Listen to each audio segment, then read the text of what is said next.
तो जी हाँ दोस्तों, रख हौसला वह मंजर भी आएगा, प्यासे के पास चलकर खुद समंदर भी आएगा।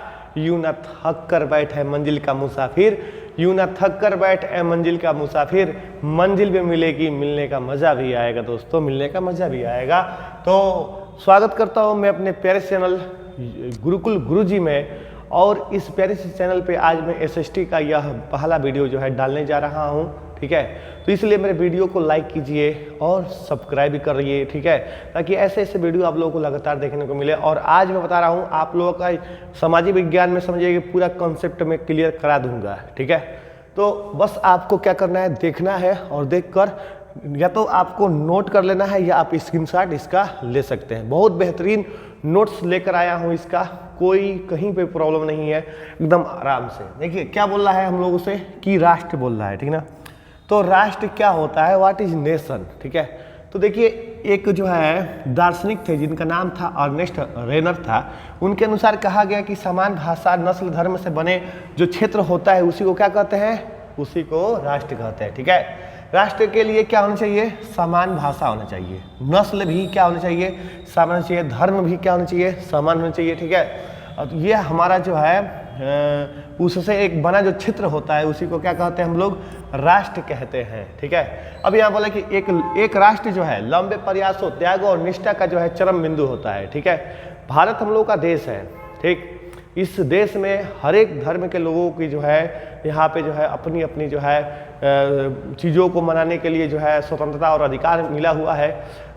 इसलिए हम लोगों का भारत जो है सभी राष्ट्रों में महाराष्ट्र जो है, हमारे देश जो है सबसे आगे जो है महान देश कहलाता है। भारत क्या कहलाता है, महान देश, ठीक है। देखिए हम लोग आगे बढ़ते हैं चीज़ों में। राष्ट्र के बारे में समझ में आ गया ना, राष्ट्र क्या होता है। तो समान भाषा होनी चाहिए राष्ट्र के लिए, नस्ल धर्म और ये सब समान होने चाहिए। उसी का जो एक क्षेत्र होता है उसी को हम लोग क्या बोलते हैं, राष्ट्र कहते हैं। अब देखिए राष्ट्रवाद किसे कहते हैं, राष्ट्रवाद के बारे में समझिए, ठीक है ना। देखिए राष्ट्रवाद पहले किसे समझा जाता था, जो राजा से प्रेम करता था उसे राष्ट्रवादी समझा जाता था, ठीक है। लेकिन राजा ही राष्ट्र होता था, समझ लीजिए, वही तो प्रजातंत्र होता था। लेकिन रानी के कोख से अब राजा नहीं पैदा होता है, रानी के कोख से अब राजा नहीं पैदा होता है। राजा जो है वह जनता के वोटों से पैदा होता है दोस्तों, जनता के वोटों से, ठीक है। और जनता जब चाहेगी, जिसे चाहेगी उसको जो है आसमान पे पहुंचा देगी, कुर्सी पर बैठा देगी, और जिसे चाहेगी तो उसे आसमान से ज़मीन पर गिरा देगी, कुर्सी से हटा देगी। इसलिए सेवक है उन लोगों से मैं हाथ जोड़कर विनती कर रहा हूं कि अगर आपको जनता आप पर भरोसा जता रही है तो आप उनके भरोसा के साथ खिलवाड़ मत करिएगा, ठीक है। क्योंकि ये जो 5 साल का जो समय होता है ये बहुत जल्दी से बीत जाता है, ठीक है। और इसमें जो लोग होते हैं अपनी गलतियों को समझ नहीं पाते हैं और बाद में जो है जनता उनको जो है पटक्का मार कर जो है उनको कुर्सी से हटा देती है, ठीक है। चलिए, तो राष्ट्रवाद क्या होता है, अपने राष्ट्र के प्रति प्रेम की भावना को ही क्या कहते हैं, राष्ट्रवाद कहते हैं, ठीक है। हम लोग अपने देश की चीज़ों, संपत्तियों, अपने देश की जो है महापुरुषों से अगर हम लोग प्रेम कर रहे हैं तो हम लोग राष्ट्रवादी हैं, ठीक है। राष्ट्रवादी कोई एक व्यक्ति विशेष नहीं हो सकता है ना। अगर हम किसी एक व्यक्ति विशेष के रोग को राष्ट्र मान के चलेंगे तो ये कहीं ना कहीं वो राजतंत्र वाली ही समस्या हो जाएगी। हमारे इस देश में एक कंकड़, नदी का जो है जल, हर एक चीज़, ठीक है, हर एक चीज़ जो है क्या है, ये राष्ट्र का ही संपत्ति है। और इस राष्ट्र से हमें प्यार करना है, हमें पानी की भी ज़्यादा जो है बर्बादी नहीं करनी है, क्योंकि पानी भी हमारे राष्ट्र का ही संपत्ति है, ठीक है। तो यही है हमारा राष्ट्र, ठीक है। देखिए आगे क्या था नेपोलियन के बारे में। तो नेपोलियन कौन था ये पूछेगा। देखिए बुर्बो वंश का शासक था जिसका नाम था लुई 16वां। लुई 16वां के सेनापति ये नेपोलियन था, ठीक है। तो नेपोलियन का जन्म कब हुआ था, 15 अगस्त 1769 ईस्वी को हुआ था, ठीक है। तो नेपोलियन ये बाद में ये सम्राट बना, बाद में ये फ्रांस का क्या बना, सम्राट बना। जैसे आप लोग जानते हो कि 1789 में क्या हुआ था, फ्रांसीसी क्रांति हुआ था, ठीक है ना। तो इस फ्रांसीसी क्रांति का जो मेन मास्टरमाइंड था ना, वो कौन था, नेपोलियन था। इसी के वजह से ये फ्रांसीसी क्रांति हुआ ही था, ठीक है। तो नेपोलियन का कहना ये था कि भाई देखो, अगर आप अपने देश से प्रेम कर रहे हो तो आप जो है जरूरी नहीं कि आप राजा से प्रेम करो और राजा को रहने दो। राजा नहीं भी रहेगा फिर भी आपका देश अच्छा से चलेगा। तो ये बाद में जो लुई 16वां था उसको हटा दिया गया, उसको हटाकर जो है बाद में जो है पूरा फ्रांस का कमान किसके पास आ गया? नेपोलियन के पास। यहाँ लिखा होगा, बोला है यहाँ पे कि यह अपनी योग्यता के बल पर 24 वर्ष की आयु में यह जो है फ्रांस का क्या बन गया था? सेनापति बन गया था। ठीक ना। आगे बढ़ते हैं दोस्तों, देख लीजिएगा। ठीक है, देखिए उदारवाद। उदारवाद क्या होता है? ठीक ना। लिबरिज्म, देखिए लिबरिज्म शब्द जो है लातीनी भाषा के मूल शब्द लिबर पर आधारित है, जिसका अर्थ होता है स्वतंत्रता। यानी कि उदारवाद का मतलब क्या होता है? स्वतंत्रता होता है। ठीक है, इसका मतलब ये होता है आजादी। क्या होता है? आजादी होता है। ठीक ना, आजादी। आजादी किसका भाई? तो समानता की आजादी। ठीक है, नस्ल पक्षपात इसकी जो है आजादी। ठीक है, तो उदारवाद, उदारवाद का मतलब होता है स्वतंत्रता यानी कि आजादी होता है।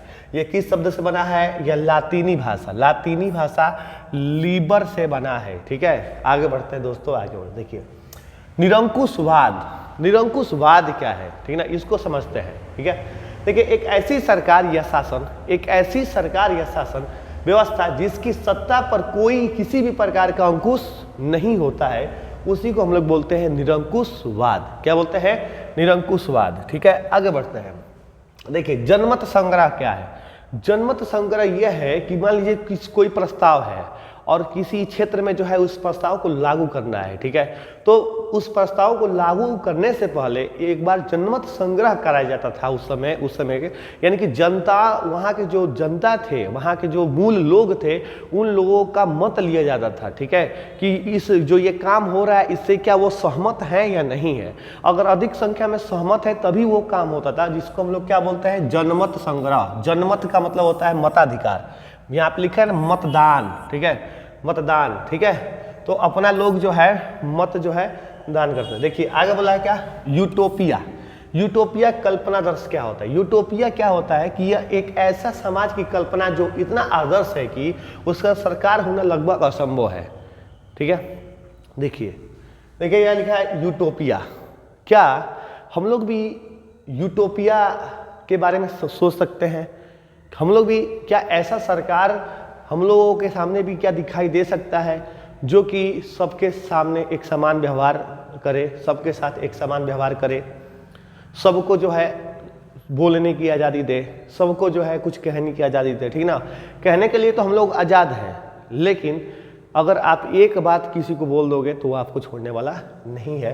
तो बात यही है, कहीं ना कहीं हम लोग जो है आज़ादी होकर भी गुलाम है। ठीक है, रूमानीवाद क्या होता है? एक ऐसी संस्कृति आंदोलन जो एक खास तरह की राष्ट्रीय भावना का विकास करना चाहता है, इसी को बोलते हैं रूमानीवाद। रूमानीवाद ये आंदोलन था, कैसा आंदोलन था? सांस्कृतिक आंदोलन था। ठीक है ना, जो खास तरह का राष्ट्रीय भावना का विकास करना चाहता था। ठीक है, आगे बढ़ते हैं। जूंकर्स। जूंकर्स क्या है?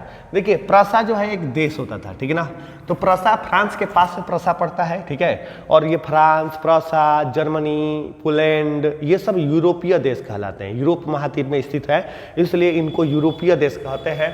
तो बोला है कि प्रसा की एक सामाजिक श्रेणी का नाम जिसमें बड़े बड़े जो है जमींदार क्या थे? शामिल थे, उन्हीं को कहते थे जूंकर्स। देखिए आप ट्रिक के माध्यम से याद कर सकते हैं, इसमें भी ज है, इसमें भी ज है, तो ज से ही क्या बन गया? जमींदार, और ज से ही क्या बन गया? जूंकर्स बन गया। ठीक ना, आगे बढ़ते हैं, स्क्रीनशॉट लेते रहिएगा। देखिए राष्ट्रवाद के उदय का कारण क्या था? राष्ट्रवाद लोगों के अंदर क्यों लगा कि हमें जो है अब राजा से प्रेम नहीं करना चाहिए, हमें अपने देश से प्रेम करना चाहिए, क्योंकि राजा ही सब कुछ नहीं होता है। क्यों? क्योंकि राजा जो है निरंकुशवादी था, वह अपने भोग विलास में लिप्त रहता था। ठीक ना, वह जनता के समस्याओं के बारे में नहीं समझता था। एक बार की बात है, जो महारानी विक्टोरिया है, एक बार अकाल पड़ गया। ठीक है, तो क्या हो गया? गेहूं की क्या हो गई? समस्या हो गई। ठीक है, लोग जो है खाने बिना जो है मरने लगे। ठीक है, तो उनके दरबार में जो मंत्री थे, ठीक है, वो गए और उनसे कहे महारानी विक्टोरिया से कि महारानी विक्टोरिया लोगों को रोटी नहीं मिल रही है, लोग रोटी नहीं खा पा रहे हैं। तो महारानी विक्टोरिया ने क्या जवाब दिया पता है?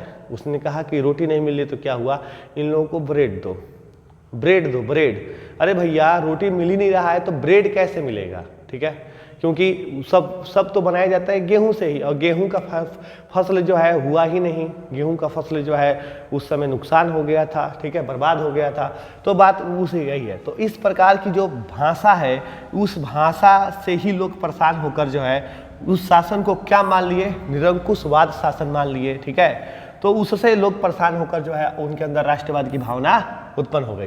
उदारवादी विचारों का प्रसार, उदारवादी विचारों का प्रसार हुआ, स्वतंत्रता, समानता और बंधुत्व का नारा दिया गया। शिक्षित मध्य वर्ग की भूमिका, देखिए सबसे ज्यादा जो भूमिका थी फ्रांस की क्रांति में, वह जो मध्य वर्ग, आप लोगों को भी पता है 9th में आप लोग पढ़े होंगे कि जो फ्रांस की जो समाज थी, फ्रांसीसी क्रांति जब पढ़े होंगे 9th में, तो उसमें जो है वर्गों को 3 भागों में बांटा गया था। कौन कौन सा? आपका बांटा गया था निम्न बांटा गया था, मध्य बांटा गया था, और जो है कुलीन वर्ग बांटा गया। कुलीन वर्ग में जो है राजा के जो रिश्तेदार थे उनको रखा गया था। मध्य वर्ग में जो पढ़े लिखे विद्वान थे, ठीक है, जो सैनिक वैनिक थे उनको रखा गया था, और जो कृषक थे, खेती करने वाले जो लोग थे, है ना, उनको रखा गया था। किसमें? निम्न वर्ग में रखा गया था, जो कि बाद में यह विरोध का कारण बना, ठीक है। देखिए यूरोप में राष्ट्रवाद का क्रमिक विकास, ये बहुत इंपॉर्टेंट है, याद रखिएगा। अगर आपसे कोई पूछेगा फ्रांसीसी क्रांति कब हुआ था, तो क्या बताओ? 1789 में, 1789 में। कोई पूछेगा नागरिक संहिता 1804 में। कब? नागरिक वियना की संधि कोई पूछेगा तो 1815 में। उदारवादी की क्रांति अगर कोई पूछेगा तो 1848 में। और जर्मनी का एकीकरण कोई पूछेगा तो 1866 से 1871 में, ठीक है ना, बोलिए 1866 से 1871 में। और कोई जो है इटली का एकीकरण पूछेगा तो 1859 में, 1859 में, ठीक है ना, यहाँ से शुरुआत हुई थी। आगे देखिए, अब बात करते हैं यूरोप में राष्ट्रवाद का निर्माण कैसे हुआ। देखिए किसी भी राष्ट्र के निर्माण के लिए एक सामूहिक पहचान, सांस्कृतिक परंपरा आदि का समान होना जरूरी है, ठीक है ना। देखिए यूरोप में अलग अलग समाज था, जैसे हैब्सबर्ग था साम्राज्य में लोग जर्मन, अंग्रेजी, फ्रेंच, इटली आदि अलग अलग भाषाएं क्या करते थे? बोलते थे। तो समझे ना। तो कहने का मतलब है कि अगर हमें एक राष्ट्र का निर्माण करना है तो उस राष्ट्र में जो है समान भाषा बोलने वाले लोग होना चाहिए, समान नस्ल के लोग होना चाहिए, किसी भी प्रकार की जो है भेदभाव ना हो, गोरे काले के भेद ना हो, ऊंच नीच की भेद ना हो, अमीरी गरीबी का भेद ना हो, तब जाके एक जो है आदर्श राष्ट्र जो है तैयार होगा, ठीक है। और आगे देखिए, आगे क्या बोल रहा है कि यूरोपीय समाज की संरचना 19वीं शताब्दी के पहले। देखिए यूरोपियन समाज का असमान रूप से 2 भागों में उस समय विभाजित था, और बाद में चल के एक नया वर्ग भी बना जिसको हम लोग क्या बोलते हैं? मध्य वर्ग। देखिए उच्च वर्ग जिसको कुलीन वर्ग बोला जाता है, निम्न वर्ग जिसको कृषक वर्ग भी बोला जाता है। इसमें कुलीन वर्ग में राजा के रिश्तेदार रहते थे, और निम्न वर्ग में जो है जितने भी खेती बाड़ी करने वाले लोग हैं वो रहते थे, ठीक है। देखिए उच्च वर्ग, कुलीन वर्ग थोड़ा समझ लीजिए, ठीक है। क्या है कि इनकी जनसंख्या क्या थी? कम थी। ये संख्या में तो कम थे भाई, राजा के रिश्तेदार है, और राजा के रिश्तेदार संख्या में कम ही तो होंगे, बोलिए, सब तो नहीं हो सकते हैं। अच्छा, और एक और चीज है, इन पर टैक्स भी नहीं लगता था, सबसे बड़ी बात है। पैसा भी इनके पास ज्यादा था, टैक्स भी नहीं लगता था। अरे भैया ये क्या कर रहे हो यार आप, है? टैक्स भी कम, और ये राजा के रिश्तेदार भी, और धनी मनी भी, ठीक है। यहां पे बोला कि ये सबसे ज्यादा वर्चस्व बाहुबली टाइप के लोग थे ये, ठीक है ना, जिसकी चाहे उसकी जमीन ये छीन लेते थे, लूट ले, ठीक है। फिर बोला जमींदार यानी ढेर सारे खेतों के मालिक थे, इनके पास बिगहा का बिगहा खेत हुआ करता था, और उसमें लोग जाकर गुलाम की तरह जो है काम करते थे, ठीक है। और सभी अधिकार इसको दिए जाते थे, ऐसा नहीं है कि कोई अधिकार इसको छीन लिया, नहीं, सभी अधिकार, जहां जाना है भैया पूरे फ्रांस में भी जहां जा सकते हो जाओ, ठीक है। आगे बढ़ते हैं। देखिए निम्न वर्ग कृषक वर्ग था, इनकी जनसंख्या तो ज्यादा थी, इनकी जनसंख्या ज्यादा थी, लेकिन क्या है कि इनके पास जमीन नहीं थी। ये जो जमींदार होते थे उनकी ही जमीन पे खेती करते थे, ठीक है। देखिए जमीन नहीं थी और ये किराए पर रहते थे और इनके पास घर भी नहीं होता था। ये जिसके खेत पर जो है जमीन, जिसके खेत जो है यह उस पर काम करते थे, उसी खेत के आसपास में ये मड़ई झोपड़ी बना लिया करते थे। ठीक है, किसी भी प्रकार के अधिकार नहीं दिए इसको, किसी भी, बस इसको क्या करना है, काम करना है केवल, है ना। केवल इनसे मेहनत लोग करवाते थे। देखिए आगे, नया जो मध्य वर्ग था, इसमें शिक्षक थे, डॉक्टर था, उद्योगपति था, व्यापारी थे, तो इनके पास विवेक था, सोचने की क्षमता थी। समाज में हो रहा जो ऊंच नीच है, जो कुरीतियां है, उसको देखने के लिए इनके पास माइंड था और इसीलिए ये क्या करना शुरू किए, धीरे धीरे बगावत करना शुरू कर दिए और इनके अंदर राष्ट्रवादी भावना विकसित हो गई और बाद में चल के फ्रांसीसी क्रांति का मुख्य कारण बनी। देखिए उदारवादी जो राष्ट्रवाद है, देखिए उदारवादी राष्ट्रवाद के चलते राष्ट्रवाद का विचार सब जगह जो है फैलने लगा। जब लोगों से कहा जाता था कि भैया राजा ही सब कुछ नहीं है, राजा ही सब कुछ नहीं है, राजा तो हम लोग भी बना सकते हैं अपने वोट देकर, मतदान देकर, ठीक ना। तो लोग इस चीज़ को समझना शुरू कर दिए। लोगों ने कहा कि हाँ राजा तो है, राजा का लड़का बन जाएगा फिर राजा, फिर उसका लड़का बन जाएगा राजा। ठीक है, तो कहने का मतलब है कि पीढ़ी दर पीढ़ी वो राजा बनते रहेंगे, लेकिन जो है जनता जो है वैसी की वैसी रहेगी। ठीक है, बोला इसी वजह से 1789 में फ्रांस की क्रांति हुई, है ना। बोला कि इससे एक राज्य के अंदर जो भी नियंत्रण, ठीक ना, था उसे खत्म कर दिया गया, लेकिन अलग अलग राज्यों के बीच के नियंत्रण यानी कि सीमा शुल्क को खत्म नहीं कर पाया। देखिए जो सीमा शुल्क है ये भी एक मुख्य कारण था फ्रांसीसी क्रांति के। बोला कि इसके लिए एक संगठन बनाया गया जिसका नाम था जाल्बेराइन। जाल्बेराइन आगे हम लोग पढ़ेंगे। जितने भी शुल्क अवरोध थे उसे समाप्त कर दिया गया। मुद्राओं की संख्या को दो कर दी गई, जिससे पहले क्या था, देखिए पहले बहुत सारी मुद्राएं थी, ठीक ना। राजा पता चलता कि अपना सिक्का चला देता, राजा का सिक्का, ठीक ना, अपनी रानी का जो है फोटो उस पर लगाकर, ठीक है, अपना झंडा का सिंबल लगाकर। अगर मान लो कि एक देश में जो है 30 गो राज्य है तो 30 राज्य का अपना अपना सिक्का था, 30 गो सिक्का था। तो बाद में जो है लोग कहे कि भाई 30 गो सिक्का ऐसे नहीं होने वाला है, सबका अपना सिक्का नहीं चलेगा, इस देश में चलेगा तो केवल जो है अपना जो है देश का जो चलेगा, जो जितने भी है। ठीक है, बोला इसमें कि इसी वजह से आगे देखिए, आगे देखिए बोला कि जाल्बेराइन क्या होता है। जाल्बेराइन के बारे में समझिएगा, जाल्बेराइन क्या होता है। तो यह एक जर्मन शुल्क संघ था। जाल्बेराइन जर्मन शुल्क संघ था, ठीक है, और बोला है कि अधिकांश जर्मन राज्य इसमें क्या थे, शामिल थे। और 1834 ईस्वी में याद रखिएगा प्रसा की पहल पर इसको स्थापित किया गया। 1834 ईस्वी में प्रसा की पहल पर इसको क्या किया गया, स्थापित किया गया। ठीक है ना, बोले समझ में आ रहा है ना। फिर बोल रहा है कि इसमें विभिन्न राज्यों के बीच शुल्क अवरोधों को समाप्त कर दिया गया और मुद्राओं की संख्या 2 कर दी गई, जो पहले 20 से भी अधिक थी। यह संघ जर्मनी के आर्थिक एकीकरण का प्रतीक था। जर्मनी का जब आर्थिक एकीकरण हुआ उस समय जाल्बेराइन जो है प्रमुख जो है क्या था, यह एक संघ हुआ करता था, शुल्क संघ। ठीक ना, आगे बोला यूरोप में राष्ट्रवाद। यूरोप में राष्ट्रवादी चेतना की शुरुआत कहाँ से हुई थी, फ्रांस से हुई थी। मैं बताया ना, यहीं से फ्रांसीसी क्रांति 1789 89, ठीक है ना, 1789 में जो है फ्रांसीसी क्रांति हुई थी। ठीक है, आगे बोला है 1789 की फ्रांसीसी क्रांति के बारे में थोड़ा कुछ समझ लेते हैं। 1789 की फ्रांसीसी क्रांति राष्ट्रवाद की पहली स्पष्ट व्यक्ति थी। इसने फ्रांस में राजतंत्र समाप्त करके प्रभुसत्ता फ्रांसीसी नागरिकों को सौंपी। मतलब कि वहाँ के जो लोग मूल लोग थे वो लोग जो है अपने हाथ में जो है शासन लिए और उन्होंने वोटिंग करके उन्होंने जो है एक व्यक्ति विशेष को जो है वो न करके बल्कि अपने बीच में से ही कोई योग्य व्यक्ति को उन्होंने जो है चुना। बोला इस क्रांति से पहले फ्रांस एक ऐसा राज्य था जिसके संपूर्ण भूभाग पर एक निरंकुश राजा का शासन था, जिसका नाम था लुई 16वां। बोला 1789 की फ्रांसीसी क्रांति राष्ट्रवाद की पहली स्पष्ट व्यक्ति थी। इसने फ्रांस में राजतंत्र समाप्त कर प्रभुसत्ता फ्रांसीसी नागरिकों को सौंपी। इस क्रांति से पहले फ्रांस एक ऐसा राज्य था जिसके संपूर्ण भूभाग पर निरंकुश राजा का शासन था। ठीक है, आगे देखिए बोला कि सामूहिक पहचान बनाने के लिए उठाए गए कदम क्या थे। देखिए प्रत्येक राज्य में स्टेट जनरल चुना गया। प्रत्येक राज्य में जितने भी राज्य थे फ्रांस के उसमें स्टेट जनरल चुना गया। उनका नाम जो है बदलकर नेशनल असेंबली कर दिया गया। ठीक ना, और बोला कि फ्रेंच भाषा को राष्ट्रभाषा घोषित। देखिए फ्रेंच जो भाषा है उसको राष्ट्रभाषा घोषित कर दिया गया। साथ में जो है एक प्रशासनिक व्यवस्था लागू कर दी गई जिससे सबका समान कानून और अनुभव हो। ठीक है, आंतरिक आयात निर्यात सीमा शुल्क समाप्त कर दिया गया।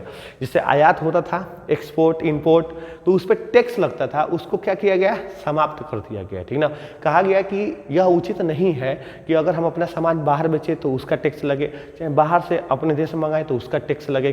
कितना टैक्स देंगे? देखिए अभी हम ही लोग अपने देश में कितना ज़्यादा टैक्स देते हैं, है कि नहीं है? ठीक ना। जीएसटी का फुल फॉर्म आप बताइएगा, जीएसटी। ठीक ना, और ये बताइएगा कि कब लागू हुआ था, जीएसटी का फुल फॉर्म, और बताइएगा कब लागू हुआ था। आगे बढ़ो। सामूहिक पहचान बनाने के लिए उठाए गए कदम क्या थे? स्कूल और कॉलेजों की छात्रों द्वारा भी समर्थन के रूप में क्लब का गठन किया गया। देखिए जो स्कूल और कॉलेज के जो छात्राओं द्वारा, मतलब वहाँ पढ़ने वाली जो लड़कियां हैं उनके द्वारा, जैसे अभी देखे हैं आप लोग नेपाल में जो है जेनजी जो है लोग जो है वहाँ पे विद्रोह किए थे। जेनजी मतलब कि वहाँ पे 17 साल से 25 साल के बीच जो लड़के लड़कियाँ थे उन्होंने जो है विरोध किया था। ठीक है, शुरुआत में जो है सोशल मीडिया बैन को लेकर हुआ, बाद में यह जो है एक बहुत बड़ा जो है मुद्दा बन गया नेपाल के लिए। ठीक है, आगे बढ़ते हैं। आगे क्या बोला है कि फ्रांसीसी क्रांति एवं राष्ट्रवाद की विशेषताएं क्या थी? तो फ्रांसीसी क्रांति और राष्ट्रवाद की विशेषता क्या थी? संविधान पर आधारित शासन। फ्रांसीसी क्रांति में जितने भी लोग थे उनका कहना था कि अब शासन राजा के अनुसार नहीं होगा, किसके अनुसार होगा? संविधान के अनुसार होगा। ठीक है, फिर बोल रहा है कि समानता, स्वतंत्रता, बंधुत्व जैसे विचार। फिर नया फ्रांसीसी तिरंगा झंडा, ये देखिए तिरंगा झंडा, ये तो भाई हम लोग का देश का झंडा है, तिरंगा है ना। तो नहीं, ऐसा बात नहीं है, बहुत सारे जो देश है उसमें 3 रंग हैं। ठीक है, तो यहाँ पे देखिए नया फ्रांसीसी तिरंगा झंडा, नेशनल असेंबली का गठन हुआ था, आंतरिक आयात निर्यात शुल्क समाप्त कर दिया गया था, माप तोल की एक समान व्यवस्था की गई थी और फ्रेंच को राष्ट्र की साझा भाषा बनाया गया था। ठीक है, बोला कि नेपोलियन का शासनकाल। देखिए हम लोगों को नेपोलियन के बारे में ज़्यादा डीपली समझना होगा। ठीक है ना, क्योंकि नेपोलियन ने ही शुरुआत की थी। नेपोलियन क्या था, वहाँ लुई 16वां को हटाकर वह क्या बन गया था, अपने आप को उसका प्रधानमंत्री पीएम जो बोलते हैं ना वो बन गया था।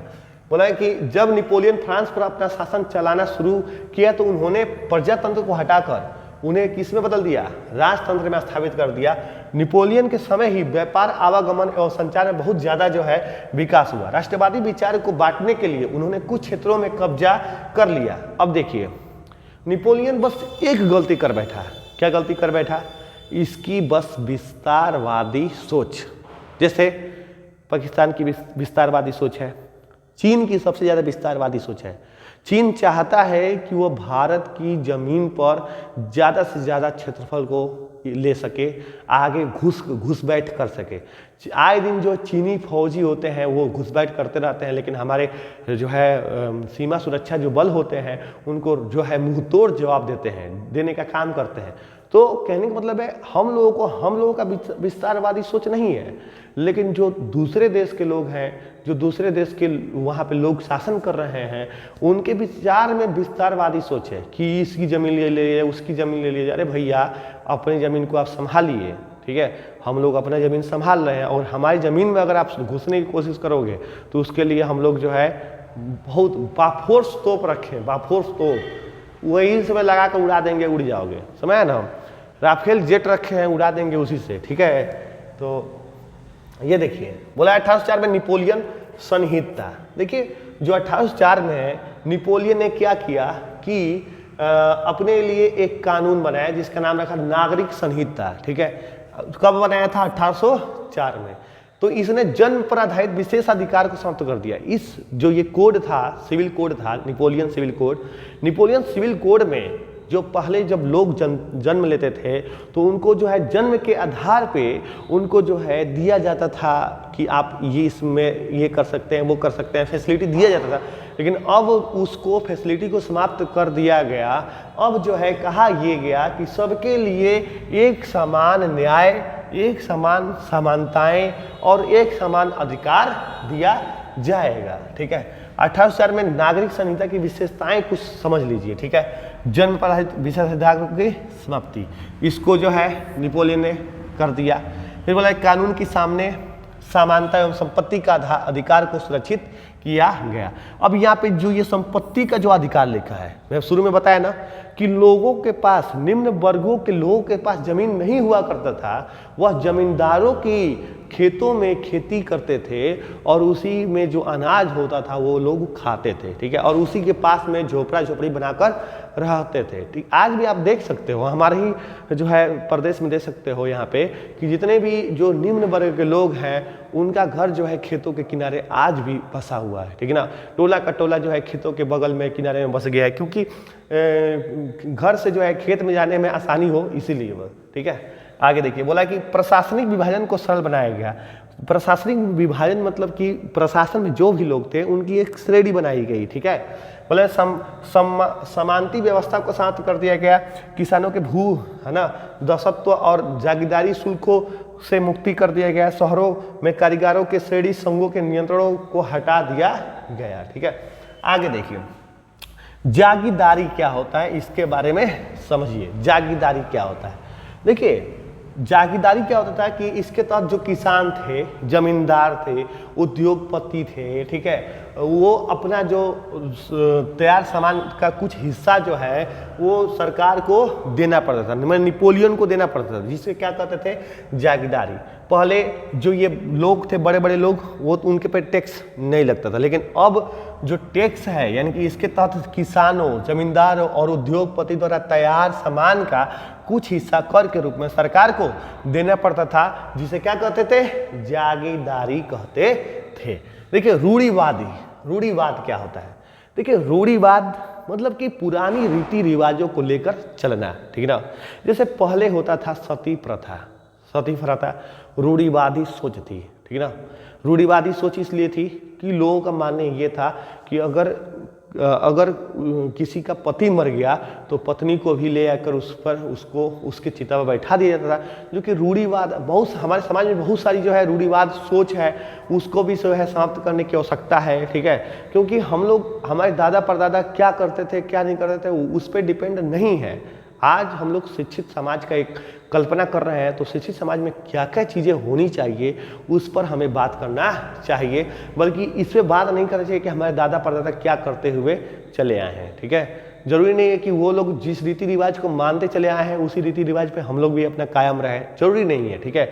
हम लोगों के पास जो है शिक्षा है, बाबा साहब भीमराव अम्बेडकर जी का संविधान है, हम लोग संविधान से चलेंगे, बाबा साहब के बताए हुए नियमों से चलेंगे, ठीक है। तो धीरे धीरे अपने देश का जो है विकास, देखिए अगर रूढ़िवाद सोच रहेगा ना, रूढ़िवादी सोच रहेगा ना, तो कभी देश आगे नहीं बढ़ पाएगा, ठीक है। वो क्या, वो जो तेज बदलाव है इसको धीरे धीरे जो है कर देगा, बजाय क्रमिक और धीरे धीरे जो है विकास को प्राथमिकता देता है, जो रूढ़िवादी सोच है, ठीक है। देखिए आगे देखिए, बोले 1815 के उपरांत यूरोप में रूढ़िवाद। 1815 में नेपोलियन की हार, देखिए 1815 में वाटरलू के युद्ध में 3-4 देश जो है मिलकर इस नेपोलियन को क्या किए थे, हरा दिए थे। हराने के बाद फिर से रूढ़िवादी सोच, वही राजा महाराजा वाली सोच लाकर स्थापित करना चाहे, ठीक है ना। कहाँ, फ्रांस में। बोले कि 1815 में नेपोलियन के हार के उपरांत यूरोप की सरकार का झुकाव पुनः रूढ़िवाद की तरफ बढ़ गया, ठीक ना, रूढ़िवाद। इसके बाद यूरोपीय सरकार पारंपरिक संस्थाओं और परिवारों को बनाए रखना चाहता था, ठीक ना। इसके लिए उन्होंने नेपोलियन के समय जितने भी बदलाव हुए थे उन सबको खत्म कर दिया गया, जिसके लिए एक समझौता किया गया जिसका नाम था वियना समझौता। वियना समझौता या वियना संधि। वियना संधि के तहत नेपोलियन ने जितने भी चीज़ों में बदलाव किया था सबको समाप्त कर दिया गया। फिर से जो है राजतंत्र लाए। नेपोलियन ने क्या किया था, राजतंत्र को हटाकर प्रजातंत्र लाया था। लेकिन ये जब नेपोलियन को हरा दिए वाटरलू के मैदान में, ठीक है, तो 1815 में तो इस पे जो है इसको जो है बंदी बना लिया गया। हाँ बोला वियना कांग्रेस क्या था इसको भी समझ लेते हैं।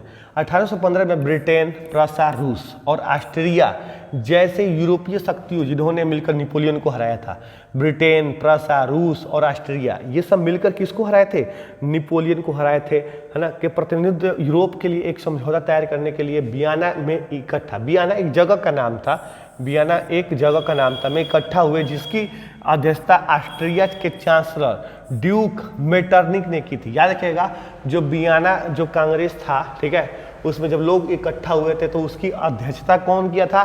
तो मेटरनिक ने किया था। ठीक है, बहुविकल्पी पूछता है। मतलब संधि के तहत मुख्य 3 निर्णय लिया गया। जब संधि हुआ था, वियना संधि, तो उसमें 3 मुख्य निर्णय लिया गया कि पहला, फ्रांस की जो सीमाओं पर कई राज्य कायम कर दिया गया था ताकि भविष्य में फ्रांस अपना विस्तार न कर सके।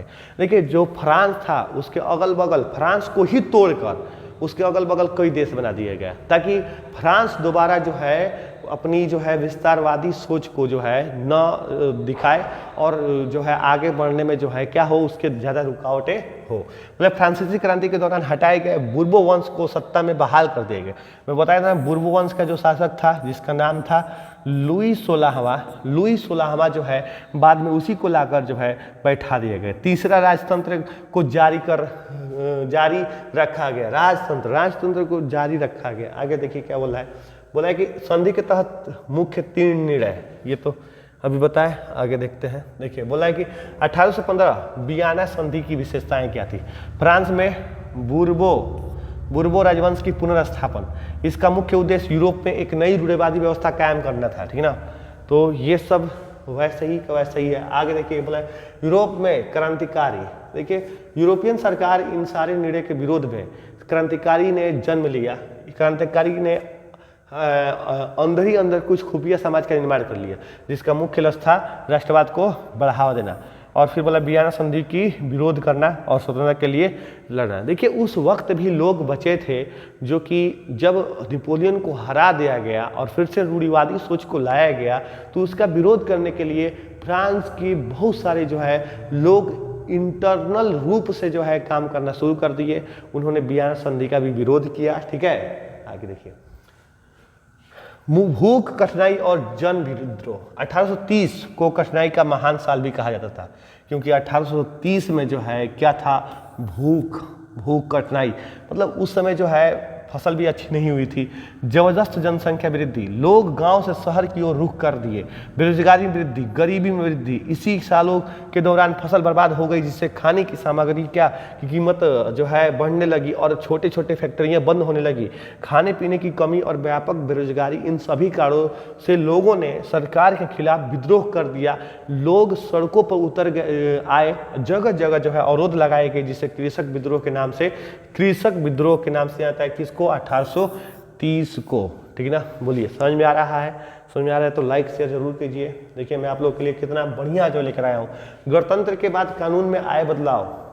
देखिए, 21 साल से अधिक उम्र के लोगों को वोट डालने का अधिकार मिला जब गणतंत्र कर दिया गया फ्रांस को फिर से। ठीक है, तो 21 साल के बाद 21 साल से अधिक जो हमारे देश में वोट डालने का जो उम्र होता है 18 साल होता है। ठीक है, सभी नागरिकों को काम के अधिकार की गारंटी दी गई कि सभी को काम दिया जाएगा। रोजगार उपलब्ध कराने के लिए कारखाने उपलब्ध कराए गए।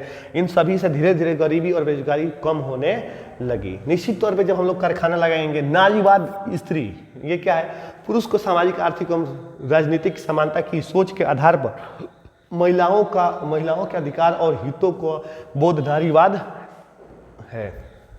देखिए, एक खास प्रकार की सामाजिक विचारधारा क्या है? एक खास प्रकार की जो है सामाजिक और राजनीतिक दृष्टि को इंगित करने वाली विचारों का जो है समूह क्या कहलाता है? विचारधारा कहलाता है। विचारधारा का परिभाषा यहाँ पे दिया गया है। ठीक है, बोला है कि जर्मन और इटली का एकीकरण में सबसे पहले हम लोग क्या पढ़ेंगे? जर्मनी का एकीकरण। देखिए, 1848 में यूरोपियन सरकार ने बहुत कोशिश की कि वह जर्मनी का एकीकरण कर दे, परंतु वह ऐसा नहीं कर पाया क्योंकि राष्ट्र निर्माण की एक उदारवादी पहल राजशाही और फौज की ताकत ने मिलाकर दबा दी। उसके बाद प्रशा ने यह भार अपने ऊपर लेते हुए कहा कि जर्मनी का एकीकरण करके ही रहेंगे। ठीक है ना, यूरोप ने, ठीक है, जर्मनी का एकीकरण करते ही रहेंगे। उस समय प्रशा का मुख्यमंत्री ऑटोमान बिस्मार्क था। ठीक है ना, देखिए आगे बोला है जर्मनी के एकीकरण में प्रशा ने एक राष्ट्रीय एकीकरण के आंदोलन का नेतृत्व किया। 7 वर्षों के दौरान ऑस्ट्रिया, डेनमार्क और फ्रांस के 3 युद्धों में प्रशा की जीत हुई और एकीकरण की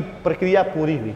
1871 में केसर विलियम प्रथम को नया साम्राज्य का राजा घोषित कर दिया गया। ये याद रखिएगा, विलियम प्रथम को 1871 में केसर, ठीक है, नया साम्राज्य का राजा घोषित कर दिया गया। जर्मनी के एकीकरण ने यूरोप में प्रशा को महाशक्ति के रूप में स्थापित किया।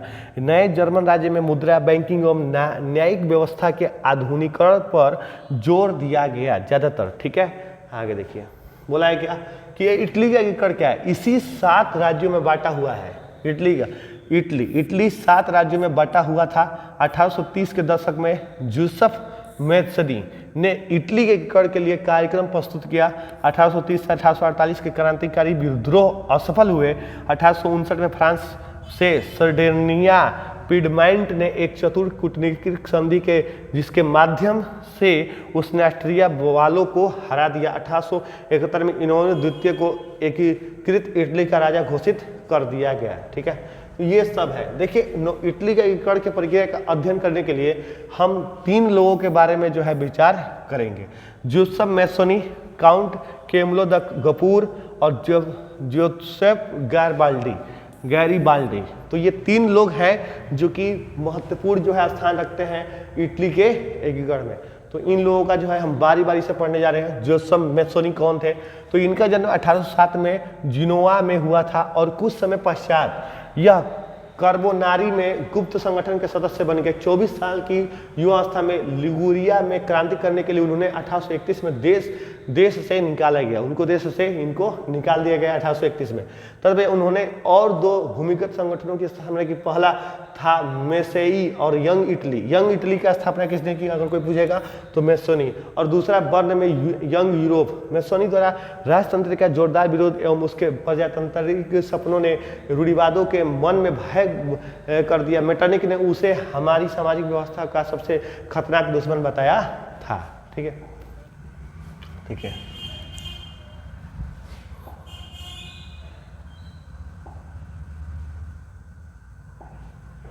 काउंट कैमुलो द गफूर, ये थे काउंट। ठीक ना, आप पढ़ सकते हैं इसको, शानदार है। ठीक है, तो कौन था भाई, तो सिडनिया पिंडमैंट का प्रमुख मंत्री था ये। ठीक है, इटली के प्रदेशों को ठीक है एकीकृत करने वाले आंदोलन का नेतृत्व किया। हालांकि यह स्वयं न तो एक क्रांतिकारी था और न ही जनतंत्र में विश्वास रखने वाला था, लेकिन फिर भी इसने बहुत मेहनत की। ठीक ना, फ्रांस के साथ की गई चतुराई संधि के पीछे गफूर का हाथ था, जिसके कारण ऑस्ट्रिया को हराया जा सका और एवं इटली का एकीकरण करना संभव हो सका। ठीक है, बहुत शानदार है इन लोगों पर। तो जोसेफ गैरीबाल्डी का है कि यह नियमित सेना का एक हिस्सा नहीं था, इसने इटली के एकीकरण के लिए सशस्त्र स्वयंसेवक का नेतृत्व किया। 1807 में दक्षिण इटली और सिसिलिया के राज्यों में प्रवेश कर गए और स्पेनिया शासकों को हटाने के लिए स्थानीय किसानों का समर्थन पाने में सफल रहे। उसने दक्षिण इटली एवं सिसिलिया को राजा इमैनुअल द्वितीय को सौंपा दिया और इस प्रकार इटली का एकीकरण संभव हो सका। ठीक है ना, बोलिए। ब्रिटेन में राष्ट्रवाद हम लोग पढ़ेंगे। ठीक है, तो ब्रिटेन में राष्ट्रवाद समझेंगे बात को। ठीक, देखिए